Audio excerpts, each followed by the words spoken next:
పిల్లలు ఎలా ఉన్నారు? నేను మీకోసం ఈరోజు ఒక కొత్త కథతో ముందుకొచ్చేసా. ఆ కథ ఏంటో తెలుసా? 'విక్రమార్క మహారాజు' యొక్క 4వ మెట్టు కథ. విక్రమార్క మహారాజు సింహాసనం పైకి ఒక రాజు ఎక్కాలని చెప్పి ట్రై చేస్తూ ఉంటాడు. అతను 4వ మెట్టు మీద కాలు వేయగానే ఆ మెట్టు మీద ఉన్న బొమ్మకు ప్రాణం వచ్చేసేసి ఇక ఆ రాజుగారిని ఆపుతుంది. రాజా, నువ్వు మెట్టు మీద కాలు పెట్టాలంటే విక్రమార్క మహారాజులోని జాలి, దయ, కరుణ, న్యాయబుద్ధి నీలో ఉన్నాయో లేవో ఒకసారి సరిచూసుకో. దీనికోసం అని చెప్పి నీకు ఒక కథ చెప్తాను విను అని చెప్పేసి ఒక కథ చెప్తుంది. అదేంటంటే ఒకసారి విక్రమార్క మహారాజు గారి దగ్గరికి ఒక చిన్న పిల్లోడు ఏడుస్తూ వచ్చి, రాజా, వీళ్ళు మా నాన్నగారిని దొంగ అని చెప్పేసి తీసుకుని వచ్చారు.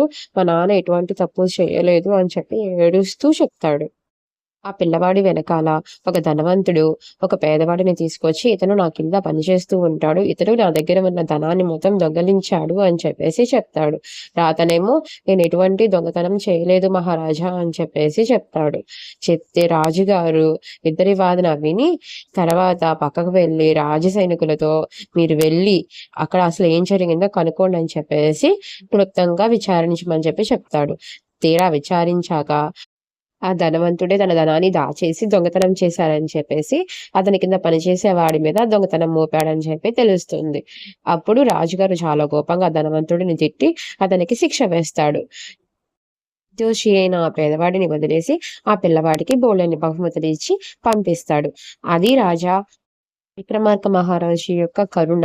తన దగ్గరికి వచ్చిన ఒక చిన్న పిల్లవాడు చెప్పిన మాటలను సైతం చాలా జాగ్రత్తగా విని విచారించి పేదవాడినైనా కానీ శిక్షించకుండా వదిలేసి ధనవంతుడినైనా సరే శిక్షించాడు.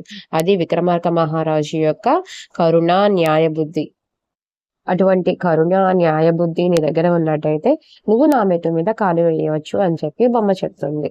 అప్పుడు ఆ రాజుగారు నా దగ్గర అటువంటి కరుణ, జాలి లేదని చెప్పేసి వెనక్కి తిరిగి వెళ్ళిపోతారు. ఇది ఈరోజు కథ. ఈ కథను బట్టి మనకేం అర్థమవుతుంది? మనము చిన్న పని చేస్తేనే అసలు ఎవరిని లెక్క చేయకుండా నేనే గొప్ప అనే రేంజ్‌లో నాకసలు ఖాళీయే ఉండదన్న రేంజ్‌లో బిహేవ్ చేస్తూ ఉంటారు అందరూ.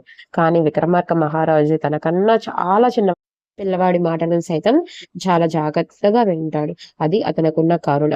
పేదవాళ్ళను సైతం రక్షిస్తాడు. ధనవంతులనైనా శిక్షిస్తాడు.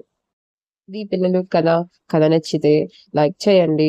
ఇటువంటి మరిన్ని ఇంట్రెస్టింగ్ స్టోరీస్ కోసం మన ఛానల్‌ని సబ్స్క్రైబ్ చేసుకోండి.